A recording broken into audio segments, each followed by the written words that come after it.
Professor Sanjay Mukherjee, the head of the Department of English, Saurashtra University, Rajkot. Professor Catherine Sweeting, our guest to India and our speaker for today. Respected faculty members, research scholars, students, and all the literary enthusiasts who have joined us. I, Parth Joshi, a research scholar at the Department of English, take this opportunity to welcome you all to yet another interesting session under the expert lecture series organized by the Department of English and Comparative Literary Studies, Saurashtra University, Rajkot. Today with us, we have Professor Catherine Sweeting, who likes to be called also Professor Catty Sweeting. Professor Sweeting is a tenured associate professor of English at the Hudson County Community College. After having earned her BA in psychology from the California State University Northridge and her MA in English from the Queen's College, she has co-authored a book titled The Power of a City at Prayer. Professor Sweeting teaches literature, speech, and English at Hudson County Community College. And she has also developed and she coordinates the English major course over there. She has created several face-to-face and online classes. What she likes is active and collaborative learning in all her classes. In 2015, Professor Sweeting was chosen as one of the 25 scholars by the National Endowment for the Humanities to study slavery in the American Republic. In 2019, Professor Sweeting was awarded the Dale P. Parnell Faculty Distinction Award by the American Association of Community Colleges.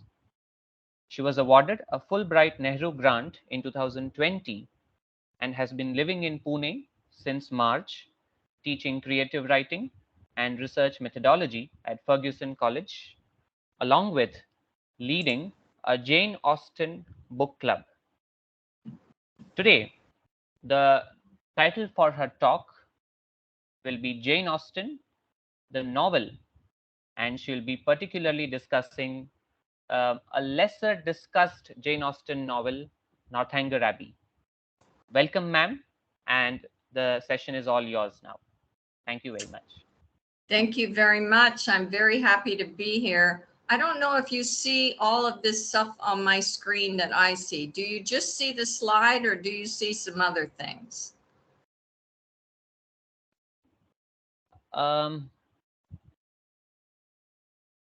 I somehow cannot see your face. Oh, well, that's okay. That's not the most important thing. The slide is the most important thing. Pratiksha, am I the only one who is not able to see the slides? No, I can see slides and I can see ma'am also. All right, fine, great. Please, I can see slides. Okay, great. Okay, please, perfect. Please, ma'am, go ahead. All right. Thank you so much for coming today. I'm talking about some things that I love, which is reading and Jane Austen and Northanger Abbey. So I hope we will have a good time. I'm going to make it a little interactive. I'm going to try to. So in addition to being on your computer, if you have your phone handy, you're going to have to do a few things on your phone. So hopefully you have two devices, a computer and a phone, and you can participate in the quiz and the word cloud. So I've already been introduced, so I don't need to tell you anything else about myself. I will just say that I have had a fantastic experience here in India at Fergusson College. The students were absolutely amazing. I was teaching first year BA all the way through second year MA, and they're awesome. That's all I can say. And I will miss them all very much, but it's been a real experience being here. And unfortunately, we have to leave tomorrow, and we can't stay much longer anyway because our visas run out. So we're going to look at what is a novel. We're going to look about things that make up a novel. I'm going to talk just for a minute about Jane Austen, because you could go on and on and on about Jane Austen, and that's not the main topic for today. And we're going to talk a little bit about Northanger Abbey. Please put in the chat, I can see the chat, if you have read Northanger Abbey. Just put, I read NA, and I'll keep an eye on that. So let's get started. What is a novel? So there's many different forms of literature. I assume everybody here has studied English, is studying English and literature.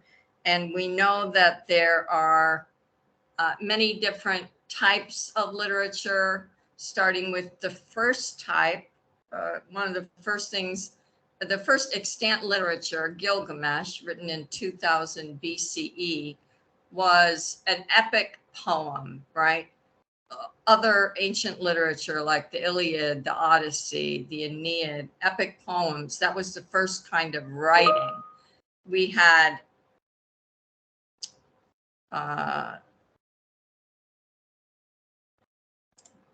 what's going on here? I'm seeing a message. Sorry, just got distracted. Oh, okay, that's fine. So we move from oral telling of stories to written epic poems. And then we had epic poems, we had poetry, we had plays.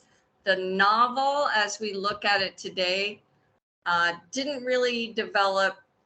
Well, there's some dispute about what was the first novel, but we could say it really got its legs in the not until the 1700s. Okay, so what is a novel? It's at least 150 pages long, or 40,000 words. I don't know if any of you are familiar with NaNoWriMo, which is National Novel Writing Month, the month of November. And those who are courageous take the challenge to write a novel in 1 month. And what you have to do is write 1,666 words a day. And by the end of that month, you have a 50,000 word novel, which is still short, right? So a novel is at least 40,000 words. What's shorter than a novel is a novella, like The Death of Ivan Ilyich by Tolstoy. That's a novel. It's only about 100 pages. Shorter than that is a short story. And these are not firm lines. You know, is Metamorphosis a short story or a novella? You know, we're not entirely sure on that. But a novel usually is at least 150 pages or 40,000 words. There are several complex characters, don't necessarily have to be human. They're characters who grow and change over the story. There's a plot. There's a main plot. And usually that plot has twists to make it interesting. There are usually one or several subplots. And there's an understanding of characters' inner lives that we don't get in the earlier literature. And they're entertaining. What is a novel? So what are some of the elements of a novel? As I said, there's a plot, there's characters, there's a setting in time, a setting in place. There's a historical context, a cultural environment. Sometimes the setting is very important. Sometimes it's not as important. There's a point of view. Some novels are told in first person. Call Me Ishmael, Moby Dick. First person, there's stream of consciousness or omniscient narrator. One thing that Jane Austen uses in, I believe, all of her novels that is not common, it wasn't common at the time and it's definitely not common now, is something called free indirect discourse. That's when the narrator is relating something, but the narrator is relating it in the voice and tone of the character. Very interesting. She uses that free indirect discourse. In a novel, there are themes, right? What are the major ideas? What's happening in the novel? There's imagery, there's symbolism, and there's tone. So all of these are elements of a novel. So what I'd like you to do, and if some of you are sharing, you know, maybe you could take turns, is go to this website, https://answergarden.ch/2492212, and just type in the name of your favorite novel. I'm going to toggle over to that and see as you're doing it. I'll give you a minute or two to try and get there. I said one of your favorite novels because if you're like me, you have many favorite novels. So I'm going to put the first one in. So this is not on the chat. You're going to answergarden.ch/2492212.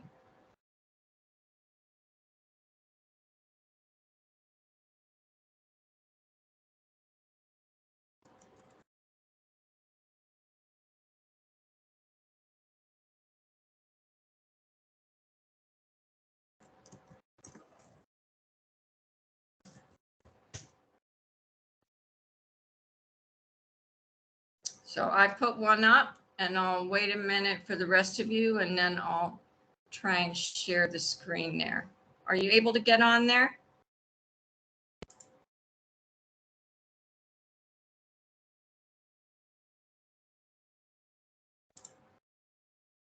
How's it going?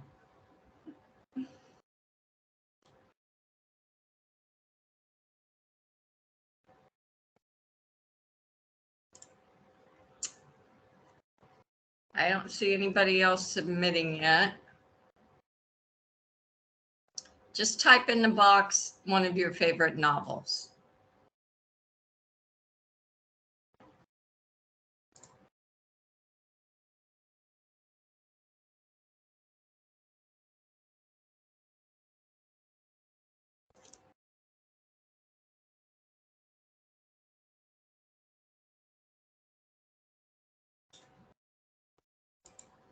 Nobody's able to get on?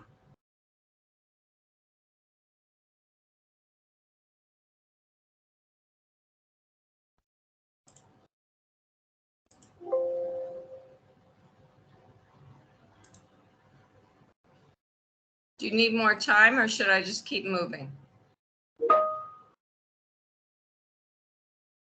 Oh, so you could put it in the chat also, but I really to kind of get this word cloud going to see if there's more. Ma'am, I have put in 2 names, but I'm not sure if you can, if you've got them.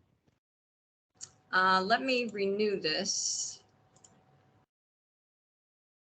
Oh, good. Ah, okay. We got Sons and Lovers, Frankenstein, Wuthering Heights. Very good. Let me pull this other screen up.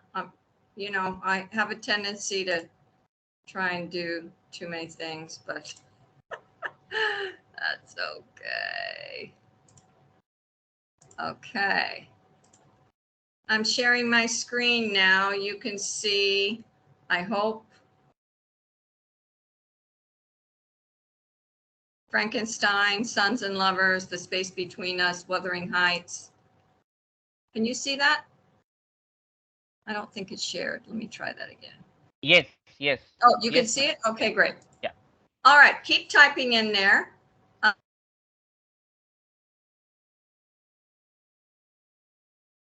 All right. Let me go back to my PowerPoint.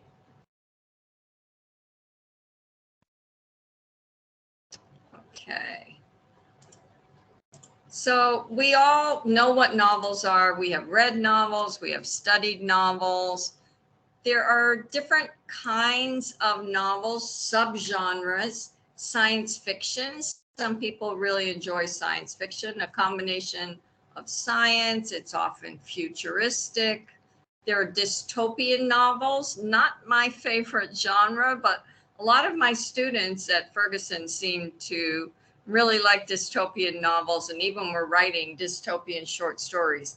I think COVID had some kind of effect on them in that way. So dystopian historical novels, which is one of my favorite genres, novels that bring history to life by combining real people and fictional people in a novel. The Gothic, which is kind of what Northanger Abbey is based on.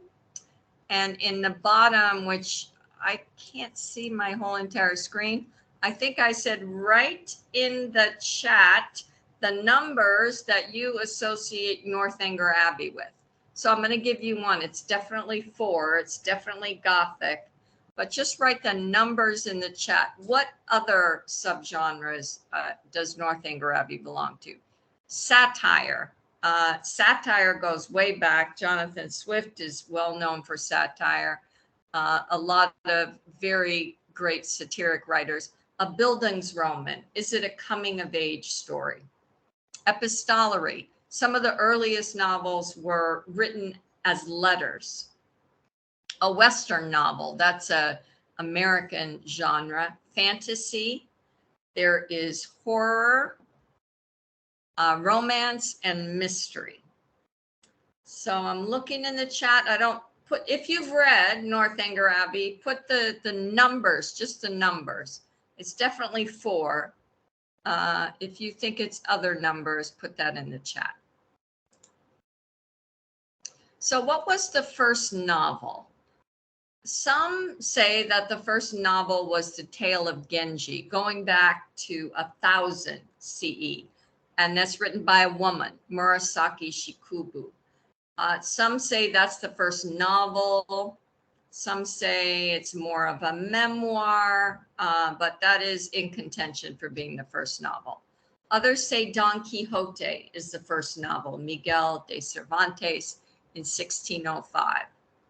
Robinson Crusoe is also in the running for being the first novel in 1719, or Pamela by Samuel Richardson. So there's a debate. These are some of the contenders for the first novel ever written. So this, if I can, what I'm going to try and do is put this quiz in the chat. Give me a second here. Okay, I saved the link. I'm going to put the link in the chat and hopefully you can just take it from there. Copy. I'm going to turn this off for a second. Find the chat. Oh, good. Put the link in. So I'm putting the link in. Click on the link and take the quick quiz. So just click on the link. Very good. And take that quiz. And while you're taking it, I'm going to look at it. So the first question is, it is a truth universally acknowledged that a single man in possession of a good fortune, you have to finish that opening line from Pride and Prejudice. Second question is, what is your favorite Jane Austen novel? Third question, who is the heroine in Pride and Prejudice? And the fourth question, what is a major theme in Jane Austen novels? So go on there and try and answer that. And as you do that, I'm going to see if I can get your answers here. Jane Austen quiz. I have 2 responses. so far. And they are correct responses. Very good. Keep going. I'll give you a minute to do this. 3 responses. Very good. We have how many people now?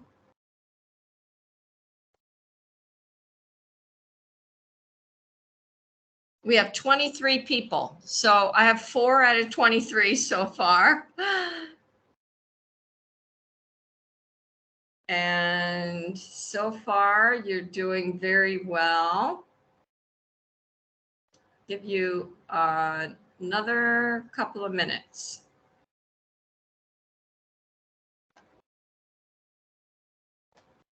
So we have 4 out of 23. Let's see if we can get some more. Share my screen.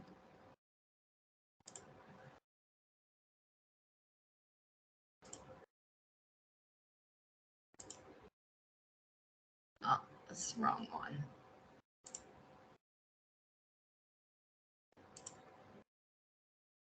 Okay, we still only have 4. Can we get a couple of more people to take the quiz?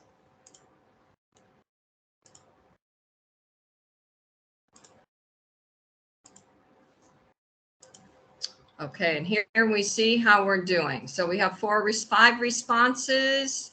Oops, I don't want to show the right answers yet. Okay, we'll wait till we get a few more responses till I show the answers.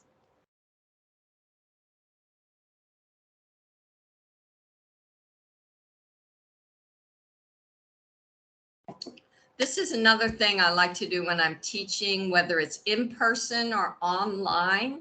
I use different tools to show those of you who teach what's possible, right? So whether you're teaching offline or online, this is Microsoft Forms. You can create a quiz. The other one I did was Answer Garden. You can create a quiz, a poll, a word cloud. All of these are free, and they're nice tools to keep students engaged. So whenever I'm teaching or presenting, I like to use a few tools to keep you all engaged. So I'm going to come back to this quiz later, and let's continue with our PowerPoint. Okay, toggling back and forth. Let me know if at any time you should be looking at the PowerPoint again. So let's get into it. Oh, I got the quiz. Oh, this is perfect. Okay. So that was the quiz. Some of you are still taking it. So Jane Austen has famously said, 3 or 4 families in a country village is the very thing to work on. Jane Austen novels do not cover large periods of time. They do not cover large areas. They do not have a lot of characters. She does concentrate on a few families in a village, usually, and focuses on that. But what she does is illuminate facets of human nature and makes fun of human nature in what those of us who love Jane Austen think is a brilliant way. She said the little bit of ivory on which I work so fine a brush as produces little effect after much labor, she humbly said, but her writing has sustained the test of time. She was born in 1775 and died in December and died in 1817. She wrote 6 novels: Emma, Sense and Sensibility, Mansfield Park, Pride and Prejudice, Persuasion, and Northanger Abbey. As I'll mention later, I'm a member of the Jane Austen Society of North America. There's also a Jane Austen Society in England. I believe there's one in Pakistan. I'm not familiar with one in India yet. I hope somebody gets one started. But Janeites, those of us who love Jane Austen, generally call Persuasion her best novel, or that's the favorite of real Jane Austen lovers. Pride and Prejudice is the most well-known and probably the most popular.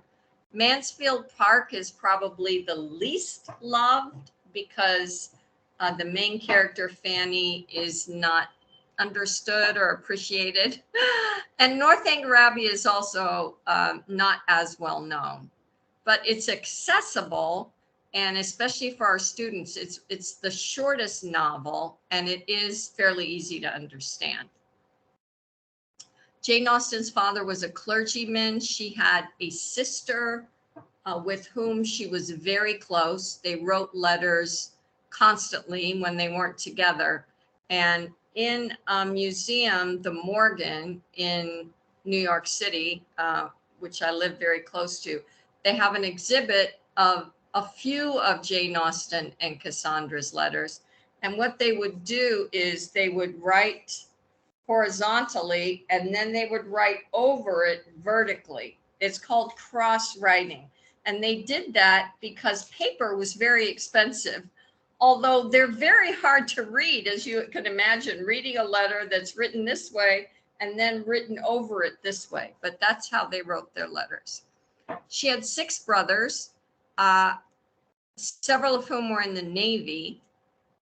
Henry was her favorite brother, and a Jane Austen scholar has just recently discovered, and I'm talking about last year, that Henry was actually involved in the abolition movement in England in the 1830s. He was present at an abolition society meeting, and nobody had looked at the list of attendees before and noticed his name. I think it says H. Austen. It doesn't have his whole name. So that's very recent scholarship that has uncovered that, because there has been a question about the Jane Austen's family and its relationship to slavery, because her father had an interest in a plantation in the West Indies.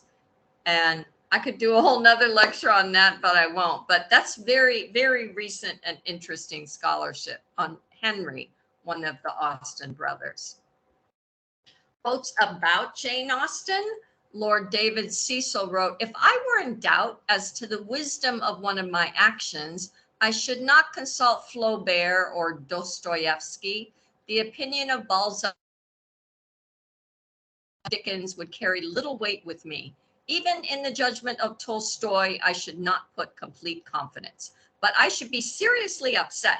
I should worry for weeks and weeks if I incurred the disapproval of Jane Austen."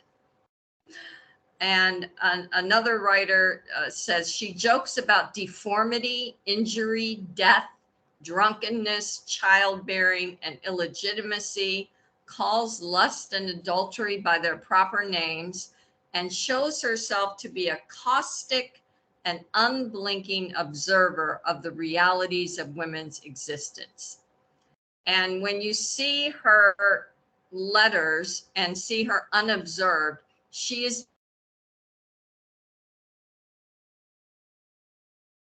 says it like it is. So I think that's an appropriate quote.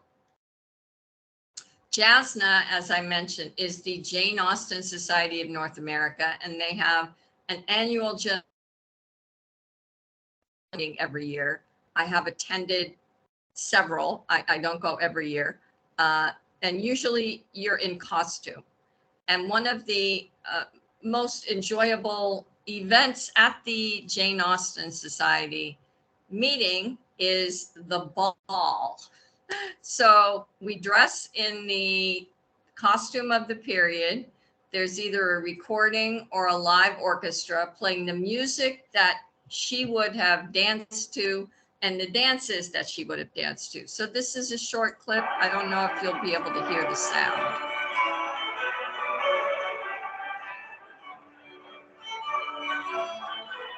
I hope you can hear the sound.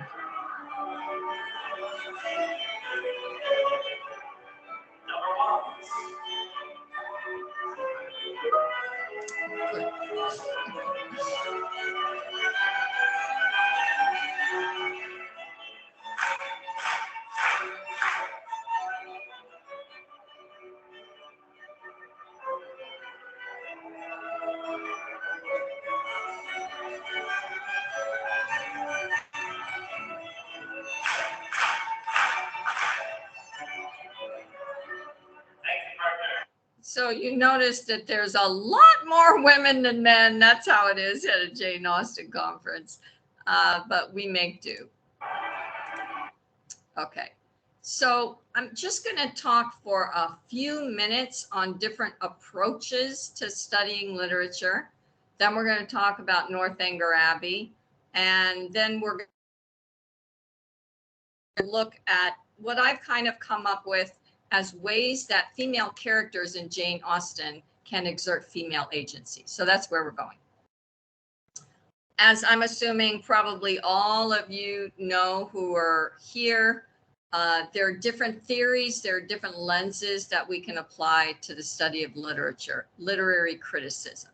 There are several schools of thought: formalism, new historicism, Freudian, feminist, archetypal or mythological, and Marxist. Personally, I'm mostly a new historicist. I want to know as much as possible about the author, about the time period,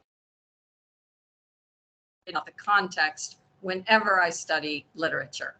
A lot of my colleagues at Fergusson are firmly in the feminist camp, some in the Marxist camp, right? So there are different ways we can approach looking at a text. And you don't have to use just one. You can use more than one. And you might use a different lens for different texts, right? This is a helpful chart for looking at the critical variables and the schools of literary criticism. So we have the text. That's the central, what's written, the novel, the poem, the play. The author, obviously very necessary, unless it's anonymous and we don't know anything about the author. The reader, we are right in there. We are part of the process. Novelists write for an audience. They write for readers. And there's a relationship between the writer and the reader. And then there's the greater world. So in formalism, you are just looking at the text. Formalism is most often used in poetry or shorter pieces and not real prevalent today. Structuralism, you're looking at the text again, but more so the language, maybe a textual or syntactic analysis of the language. Psychoanalytic, you're looking at the text and the reader, and I think getting into the real world on that too. Marxist, you're looking at the world, the text, and the reader. So there are different ways that you can examine a text and different elements that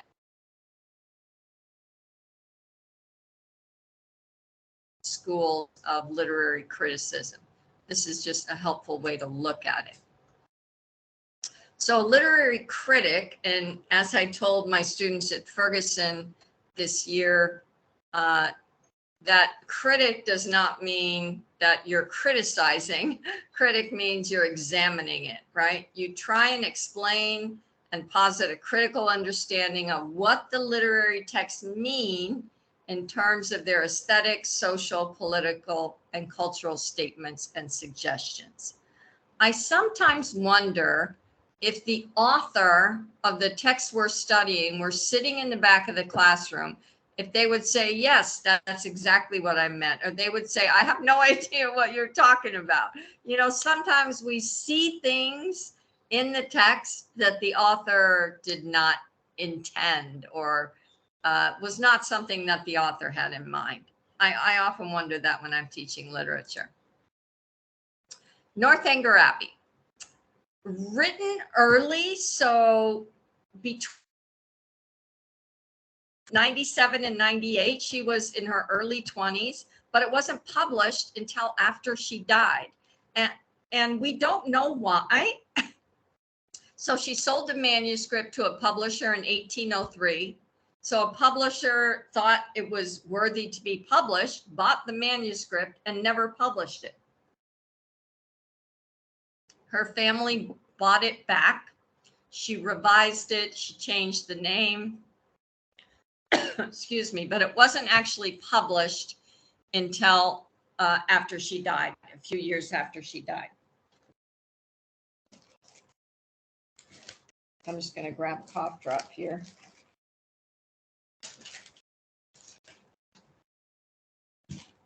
Okay. So the characters, the main character, the heroine, as it says in the beginning, is Catherine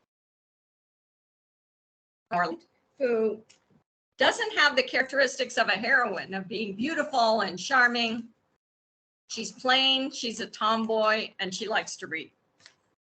There's James Morland, who falls in love with Isabella Thorpe. Then there are the Tilneys. Henry Tilney, who is our hero, kind, patient, a clergyman, and a reader. Now, you can usually tell who are the heroines and the heroes and who are the villains. There's certain characteristics Jane Austen often gives to her heroes. They are not the most charming or handsome characters, but they are the smartest and the kindest. And they're usually not as talkative as the villains. So if you're reading a Jane Austen novel and you see a very charming, talkative guy, he's not going to be the best character in the novel. And in this novel, you can tell who are the characters that Jane Austen approves of by what they read. Okay. And we have Eleanor Tilney, who is sweet and shy and a friend to Catherine. General Tilney, who is a bully and a tyrant. Then we have the Thorpes, Isabella Thorpe, John Thorpe, who curses throughout the book. Now, usually she will not write out the whole word. She writes D blank, blank, blank, right? But he's fast, he doesn't read, and he curses. Interesting character for a Jane Austen novel. And Mr. and Mrs. Allen. The plot and 541, so I'm going to go through this kind of quickly. Catherine is living with her mother and father. So, and often in novels, you know, the mom has died. She has a mother and father, and there are 10 children, and they're living middle-class life. She goes with family friends, the Allens, to Bath, and she meets Henry Tilney. Her brother and another character, John Thorpe, arrive. John is interested in Catherine. Now, John is the one who drives a fast carriage and curses, and Catherine is not interested in him at all. John is deceitful and manipulative, as is his sister, Isabella Thorpe.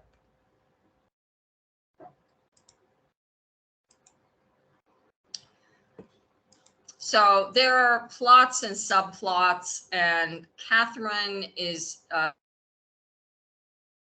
manipulated by John and Isabella and really wants to spend her time with Henry and his sister Eleanor. Yeah.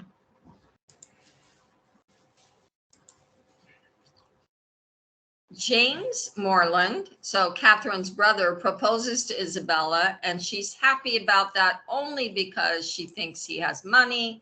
When she finds out he doesn't have money, she's very unhappy. And while she's engaged, she encourages the advances of Frederick Tilney, Henry's older brother. General Tilney invites Catherine to join the family at Northanger Abbey. And as you look at General Tilney throughout the novel, he seems overly kind and not obsequious, but helping and helpful. But there's a little something behind it. You see the impatience, you see the ordering around of his kids, you see that they're not totally comfortable when he's in their presence. So you have a feeling pretty early on that General Tilney is putting a good face on things, but he's not really a kind person. He's very solicitous seemingly, but he does the worst thing in the novel. So Catherine loves to read, and she loves to read Gothic novels. And, you know, there's certain things in a Gothic novel that you'll see in every Gothic novel. There is some kind of bad weather. There is something supernatural. There are very improbable things that happen. And there's usually, the setting is a castle or an abbey, like Northanger Abbey. And so she has read all of these, and when she gets to visit Northanger Abbey, she's looking at all the novels she's read, and she starts imagining things that are not true. And she has read The Mysteries of Udolpho by Anne Radcliffe. Those of you who are teachers in the group, I have a colleague who teaches Northanger Abbey, and students read The Mysteries of Udolpho along with it, which I think would be a great comparison to read those two together.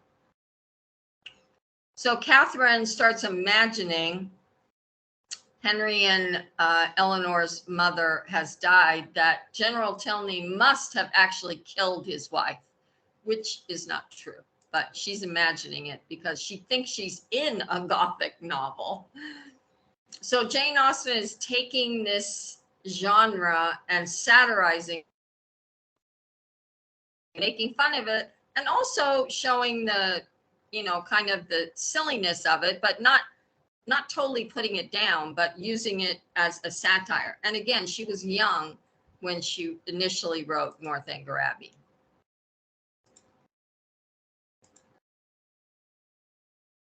So this scene, General Tilney takes a trip, and Catherine has been visiting Northanger Abbey. So she's visiting a friend, and you have a wealthy man and his son and daughter, and she's visiting, and they're responsible for her. And he finds out that Catherine does not have the money that he was led to believe she had, and he throws her out. Now, this is really the most Gothic thing that happens in the novel. I was trying to think of an equivalent in Indian society. Let's just look at a few of these lines. First of all, General Tilney does not come to Catherine and say, "My dear, you must leave." He leaves it to his daughter. He doesn't even do it himself. Eleanor, Henry's sister, General Tilney's daughter, says, "My dear Catherine, we are to part. My father has recollected an engagement that takes our whole family away on Monday." Sounds fishy right there. "Do not be distressed, Eleanor. I can go on Monday. The general will send a servant with me. I dare say half the way." Catherine says, "Tomorrow morning is fixed for your leaving us. The very carriage is ordered and will be here at 7 o'clock, and no servant will be offered you." Catherine sat down breathless and speechless.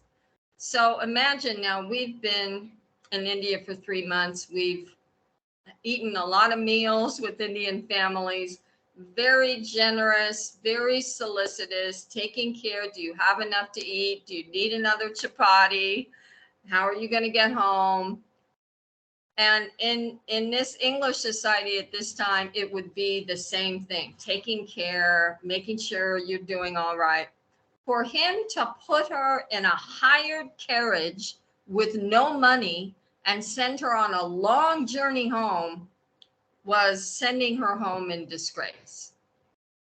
That would be if you are visiting and staying with a wealthy family, and instead of having their driver take you to the train and get you a first class ticket on the train, they would get a rickshaw driver who just come out and take you, and you're on your own from there. That's the equivalent of what the general did to Catherine at the end of the novel here. I could hardly believe my sense when I heard, "Good God, what will your father and mother say?" This is just terrible behavior on the part of the general. So Catherine returns home in disgrace.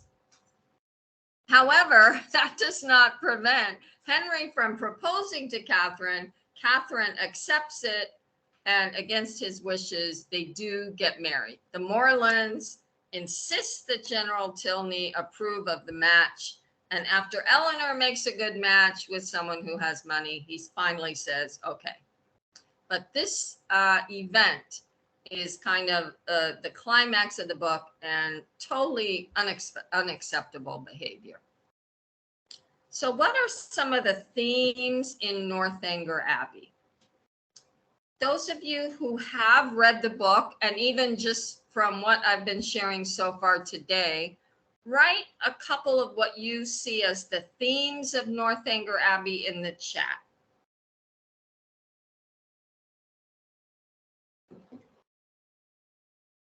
It's finally raining. I'm going to go back and check our answer garden. We don't have anything new there. And the quiz, we have 7 responses on the quiz now.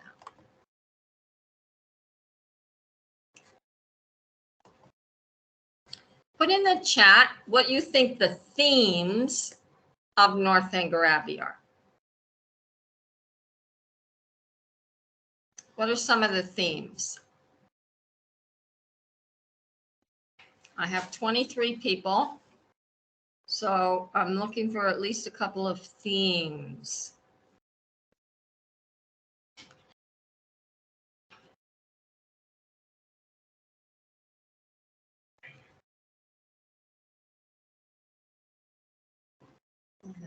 Yeah, that's good. All right, so I'm going to give you what I think are some of the themes. The dangers and pleasures of reading. Reading isn't all good. Reading isn't all bad. There are dangers to reading. There are pleasures to reading, both. Money and inheritance is a theme. Deception and manipulation on the part of Isabella, General Tilney, John Thorpe. Oh, good. Love and married life. Absolutely. Flirting and unwanted advances. Women are on both sides of this, so that's definitely a theme. Fake and genuine. Isabella is one of the fakest characters that I've ever read, Isabella Thorpe. If you haven't read Northanger Abbey, I hope after this little talk, you will be interested enough to read it now that you already Love and Married Life, and Debjani has said family and society. Very good. That definitely is a theme. Romance and marriage, and Gothic novels and heroines. Is it a buildings romance? So going back to that earlier list, I think it's a romance novel. It's a buildings romance. It's definitely a Gothic novel. It's a satire. It's many, many things. And one of the main things in Northanger Abbey is a book about books and reading. And there are 2 books, 2 characters in 2 books that kind of highlight the dangers of living your life by what you have read in a book. Don Quixote is the first one. Don Quixote lives his life by the books about chivalry that he has read.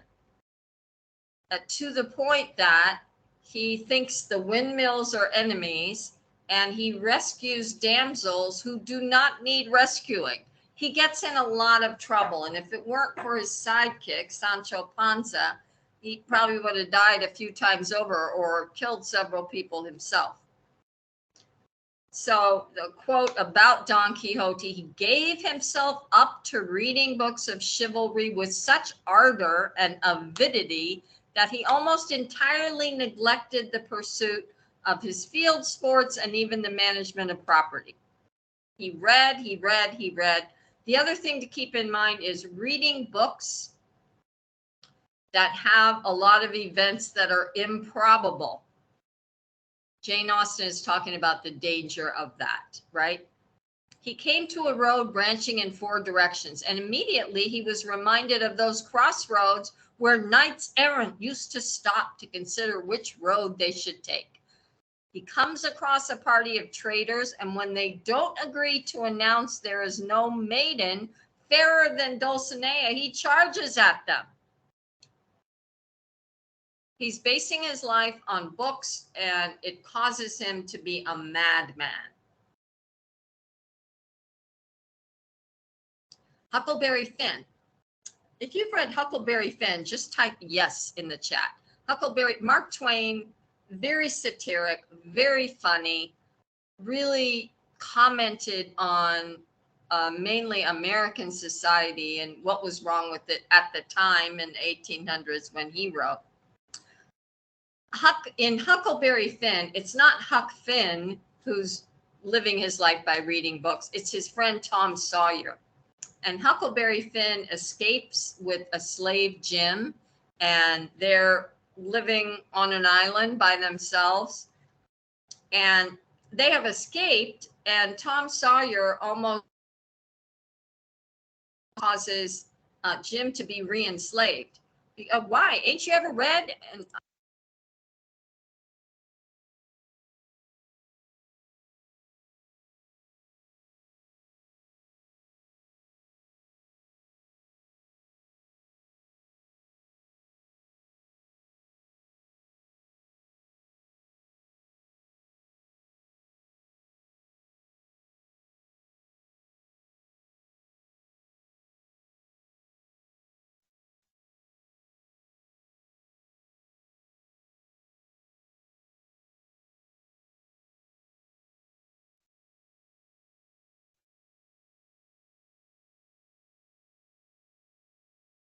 Ma'am, you are muted, ma'am. Please unmute yourself. how long have I been muted? I don't know, ma'am, but now you are audible, ma'am. Oh, sorry. Did you It was hear just a about few Don seconds. Quixote? No problem. It was just a few seconds, ma'am. You can Oh, continue. okay, good. All right. What I was asking is if somebody could read this quote for me. Why ain't you ever read? Could somebody read that for me? May I? Yes, please. Why ain't you ever read any books at all? Baron Trenck, nor Casanova, nor Benvenuto, nor none of them heroes? Who ever heard of getting a prisoner loose in such an old maidy was as that? No. The way all the best authorities does is to saw the bed leg in two and leave it just so and swallow the sawdust so it can't be found. So thank you so much. So this scene is comical and it's also tragic because they could just take Jim and leave, but Tom Sawyer's like, no, no, no, we can't do it like that. You have to saw the leg off. You have to swallow the sawdust. That's what they do in the books, right? So these two, Don Quixote and Tom Sawyer, are a great example of the dangers of living your life by books that you've read. And whole essays have been written on the comparison of Don Quixote and Tom Sawyer. Don Quixote, confined to his house initially, has read so many romances and chivalry that he is irresistibly inclined to play the roles of his heroes, putting on armor, which isn't really armor, and taking a title, which is not really an official title. And Mark Twain substitutes Tom Sawyer in that role. And Tom has read so many exciting tales that he's going to be a hero, right? So a lot of Northanger Abbey is about the reading novels and the importance of novels. And this is the third quote here that's highlighted in green, is one of my favorite quotes about literature, about novels. Because if you teach literature, you might ask your class, what is fiction? You might start out, in first class, what is fiction? And a student will invariably say something that's not true. And I really greatly dislike that answer. This is what I think fiction is. Some work in which the greatest powers of the mind are displayed, in which the most thorough knowledge of human nature, the happiest delineation of its varieties, the liveliest effusions of wit and humor are conveyed to the world in the best chosen language. That's a novel. And of course, John Thorpe, who is not the hero, never reads novels. And the person, be it gentleman or lady, who has not pleasure in a good novel must be intolerably stupid. So when you look at Northanger Abbey beginning to end, in the very beginning, there's my copy of Northanger Abbey because I didn't bring my copy from home. No one who had ever seen Catherine Morland in her infancy would have supposed her born to be an heroine. It's talking about novels and reading from the very first line. A heroine. She's not a heroine of a novel. So that's one of the major themes in Northanger Abbey, novels and novel reading. And some novelists of the time, contemporaries of Jane Austen, Frances Burney, who wrote Cecilia and Camilla, among others, and Maria Edgeworth, who wrote Belinda, they didn't call their novels novels. Frances Burney called her writing a work, and Maria Edgeworth called Belinda a moral tale. And in Northanger Abbey, Jane Austen calls them novels, and that's kind of telling her fellow writers, why are you afraid to call your novels novels? That's what they are. So she defends the title of novel and novelist. I'm not going to read all of these. Another way of looking at Northanger Abbey is looking at Catherine Morland, the character of Catherine Morland. Is she a feminist, or is she just honest, or is she a feminist and honest? Catherine Morland is not like the beautiful orphan heiresses of Gothic or sentimental fiction. She's an ordinary young woman who lives with both of her fairly sensible parents and the rest of her large, affectionate family. And she does speak her mind. And so the last thing I'd like to look at is female agency. So what do we mean when we're talking about female agency? A woman's intrinsic belief in herself, in her abilities, and in her choices. And female agency to me is when a woman has choices and she can make choices. Now, at this time period, so Jane Austen is not writing in the Victorian time period. That was a little later. She's kind of overlapping a little Romantic, Georgian, Regency, all of those time periods in the time when she was writing. And women, when they got married, had no right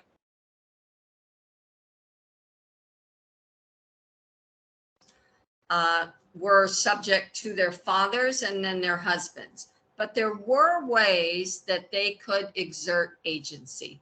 And I believe these 4 ways are some ways that women, the characters in Jane Austen novels, can have some control over their own lives. And one is proximity. And that they may have some control over, they may not have control over, but when you have proximity, when you're near the men who are going to be potential husbands, then you have more choices, right? So this is Highbury, if you could see the little map here. And if you know Emma, at the top is Donwell Abbey, where Knightley lives, and at the bottom is Hartfield, where Emma lives. So there's proximity.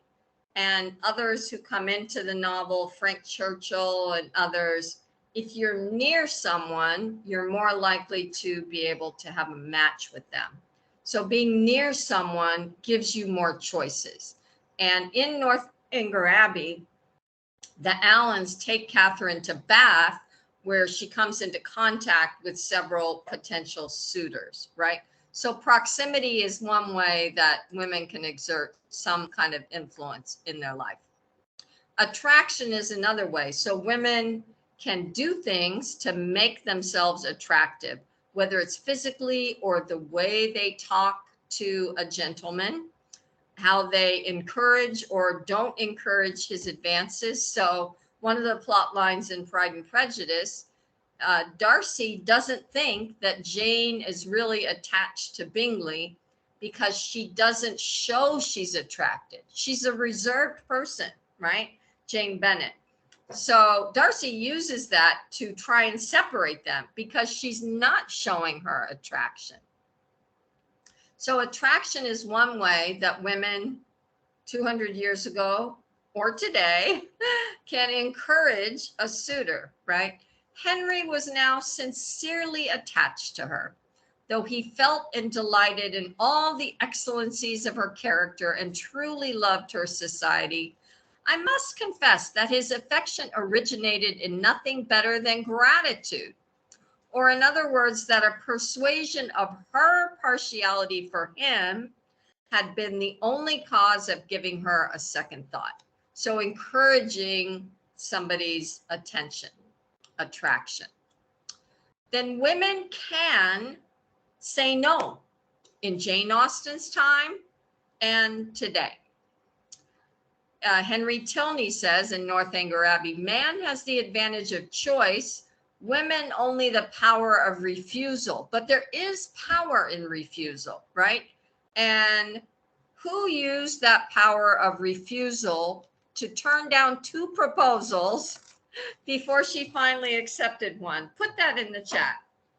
What very well-known Jane Austen character turned down 2 proposals? I'll give you another hint. Before one of the gentlemen proposed again, and she accepted it a second time. So they did have the power of denial.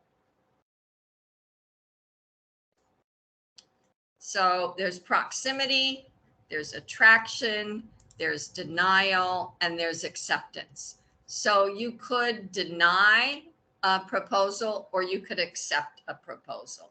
She was assured of his affection, and that heart in return was solicited, which perhaps they pretty equally knew was already entirely his own. That's Northanger Abbey. In Persuasion, Captain, yes, Elizabeth, absolutely. She turned down Mr. Collins, and then she turned down Fitzwilliam Darcy. So she turned down 2 proposals until she accepted Darcy the second time he proposed. Very good. Captain Wentworth looked with an expression which had something more than penetration in it, something softer. Her countenance did not discourage. So just how she looked was encouraging, right? It was a silent but very powerful dialogue. On his side, supplication, on hers, acceptance. So it was practically a silent proposal in Persuasion. Still a little nearer and a hand taken and pressed, and Anne, my own dear Anne, and all suspense and indecision were over.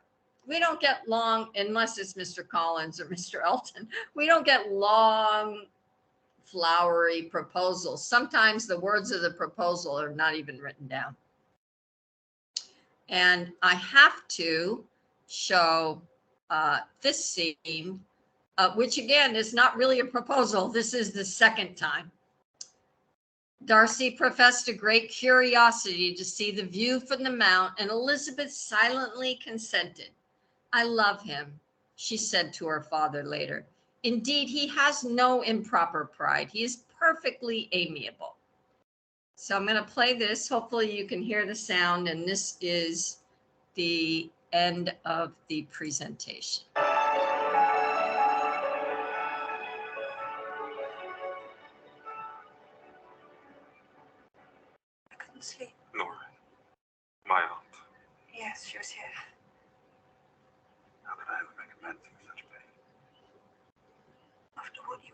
idiot. And I suspect with Jane also it is I who should be making amends. You must know. Surely you must know it was all for you.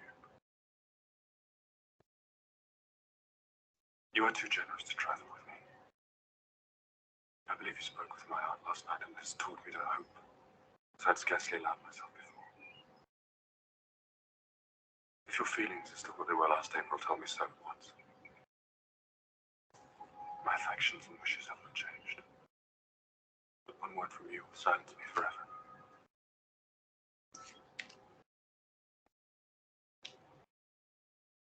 If, however, your feelings have changed, I would have to tell you. You have bewitched me, body and soul, and I love you. I'll never wish to be parted from you from this day on.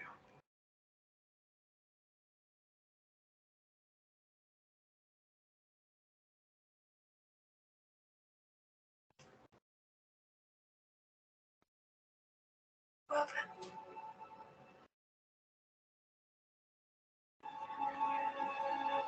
Your hands are cold.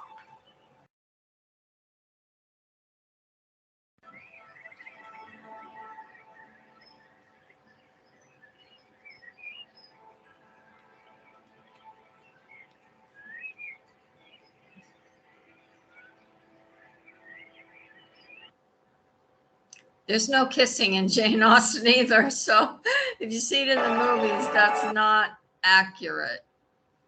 Okay. That concludes the presentation. I do have one more quiz, and I'm going to put the link in the chat. And maybe if you weren't able to take the first one, you can try and take this one. So I'm here in the chat. All right. So try and click on that. And that just has a few questions. So I can know what was helpful about today and what you still would like to know more about. And also I'll just open it up for questions. Either you could just ask me out loud, or you could put something in the chat. If I can answer it, I'll be happy to. And let me check and see. So on the first quiz, we got, almost everybody got that right. Must be in want of a wife. That was the answer to the first one. The second one, the answer is Elizabeth Bennet. And we had several answers for themes: feminism, narrative of society, love and marriages. Very good. So let me see the second exit form. So what did you learn about novels today? What did you learn about Northanger Abbey? And what is female agency? So there's 3 questions on this one. Thank you, Kamal.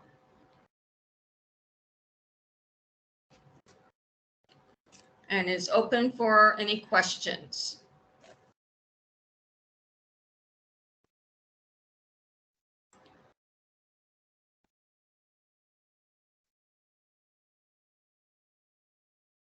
Yeah, thank you so much, ma'am.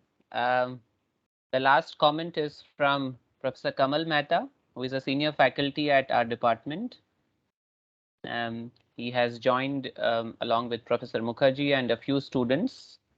They've all joined from one device. Indeed, yeah, indeed, a very, very interactive session. Thank you for trying out those novel strategies for teaching novel. Yeah, maybe now have some questions, discussions.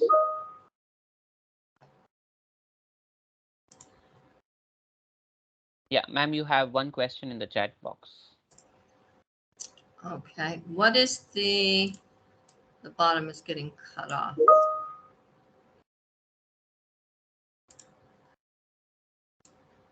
What is the reception of Jane Austen presently in the US? Okay, yeah, really good question.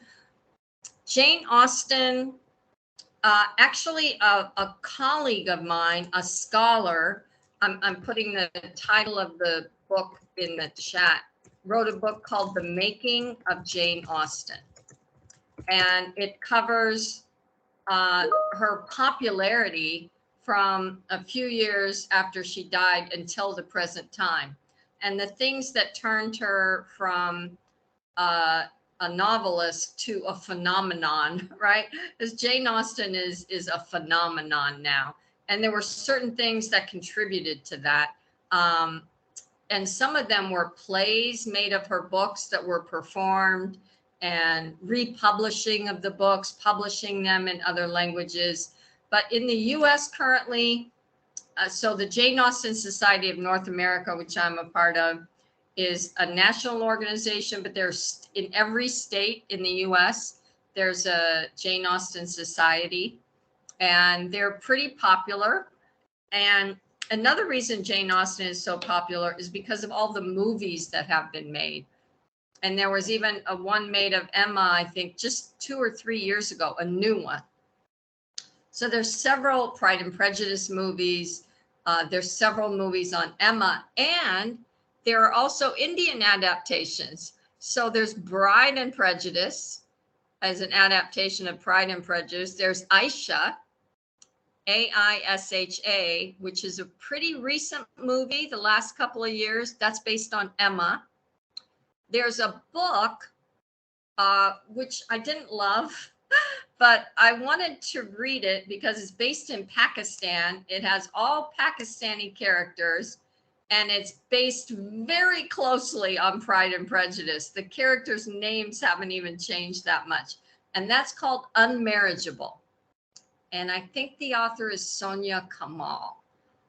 So there's fan fiction too, right? So there's a lot of, what happened to Elizabeth and Darcy 10 years later, or what happened to Lydia, or there are books being published all the time based on these 6 novels. So because of the movies, because of the fan fiction, there's really a pretty robust interest in Jane Austen today.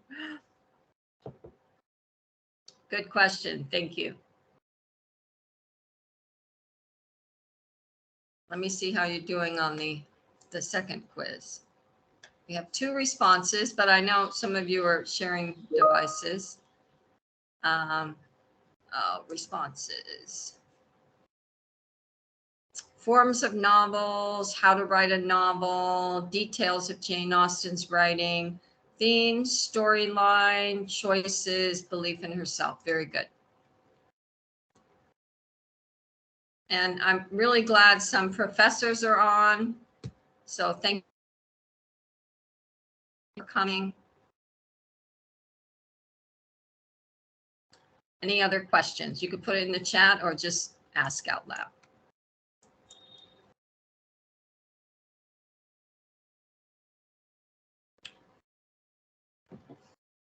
Yeah, do we have any more questions from the participants? Would somebody like to unmute and ask?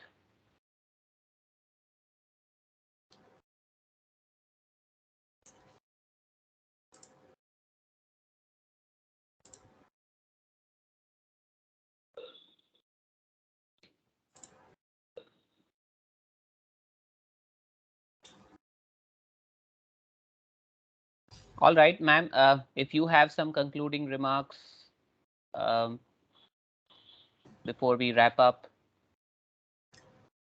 Okay, thank you. I just really appreciate the invitation. I'm glad I was able to do this. We're leaving tomorrow. I could have done it from the US, but I just feel like we're closer here. I'm a short, not too far distance away here in Pune. So I'm delighted. I wish I could meet you all in person. Maybe on my next trip to India, I'll make it up there. Thank you for coming, and read some Jane Austen. Thank you very much, ma'am. Indeed, this was one talk which would which was very stimulating, and it would then encourage us to read this slightly lesser popular novel, Northanger Abbey, more and more now. We have Professor Mehta who has joined. Sir, would you like to say something? No, Parth, it was really a pleasure listening to Catherine's reading. Nice talk, very nice talk. Thank you for joining. Thank you, Thank you. sir. Professor Mukherjee is thanking. Yeah. Thank you, So thank we you, had 3 sir. or 4 people here. We Yeah. were listening to you, and we found the talk really interesting. Thank you. Thank you. Thank you, sir. Thank you, ma'am. Thank you, Catherine, ma'am, and thank you all the participants. I would also like to place on record our thanks to Professor Prashant Sinha, who actually suggested Professor Sweeting's name as one of the fittest persons here in India right now, who could deal with Jane Austen. And thanks to all the research scholars, teachers, students. I find some of the undergraduate students have joined, which is a very good thing. So thank you all. Thank you for making it possible. Thank you for making it successful. Thank you, ma'am, and looking forward to meeting you in person. I hope so. Thank you very much. Thank you so much. Hope you Thank you visit all. India again. I will. I'll visit India again. Thank you. Okay. Bye-bye. Bye. Bye-bye. Bye.